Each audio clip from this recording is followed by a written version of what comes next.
शपथ ग्रहण हुआ है। अभी मैंने अपना इंटेंशन अपने एमएलएज जो भी मिनिस्टर बन रहे हैं उनको क्लियरली बोल दिया है कि हमें अपना तरीका नहीं बदलना है। जो गलती पिछले सरकार में कभी कभी हुई है कि आप मंत्री बनने के बाद अपने लोगों का मुद्दा नहीं उठाते हो, चुप बैठ जाते हो, वैसा नहीं चलेगा।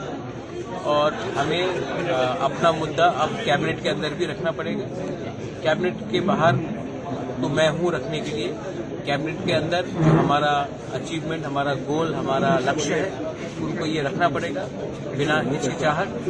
और दिल्ली में भी हम सोच रहे हैं कि एक ऐसे ही व्यक्ति को भेजे जो हमारी बात दिल्ली में भी रहे। सर मुद्दा क्या होगा सर? জয়েন করে নিয়েছেন এখন কি মন্ত্রিসভার ভেতরে থেকে আপনারা তীব্র ল্যান্ড দাবিগুলো করতে পারবেন? जो भी होगा अंदर से भी होगा, बाहर से भी होगा, दिल्ली से भी होगा।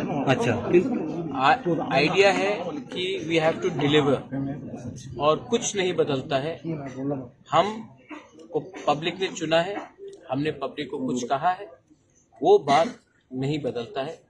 कैबिनेट के अंदर भी वो बात होगा, सरकार के अंदर आके भी वो बात होगा, सरकार के बाहर भी वो बात होगा, दिल्ली में भी वही बात होगा और बाहर में भी मैं जो हूँ मैं वही बात करूँ। যেহেতু আপনারা বিজেপির সাথে সরকারে গেছেন, আপনারা কি পূর্ব আসনে আপনারা প্রার্থী দিচ্ছেন? ये मैं अभी बोल नहीं सकता हूँ, लेकिन मैंने बहुत क्लियरली कह दिया है, हमने अकॉर्ड साइन किया है ट्राइपेटाइट, दिल्ली में, स्टेट में और हम। दिल्ली में भी हमें ऐसे ही व्यक्ति चाहिए जो हमें अड़चन ना दे, रोड ब्लॉकेट ना करे। तो हम ऐसा लोग को चाहेंगे जो दिल्ली में पार्टी मतलब नहीं पड़ता, सिंबल मतलब नहीं पड़ता, लेकिन हम ऐसा लोग चाहते हैं जो दिल्ली में हमारा बात करे, ना कि दिल्ली में जाकर चुप हो जाए। वो बात मैं मुख्यमंत्री जी से बैठकर बात करूंगा। मुझे कोई आपत्ति नहीं है अगर ईडीसी में भी हम लोग अपने लोगों को और विपक्ष के लोगों को चांस दें। Sir, are you contesting from East constituency? Are you from the you're a journalist? Yes, sir. I have always said that I'm not interested for personal glory.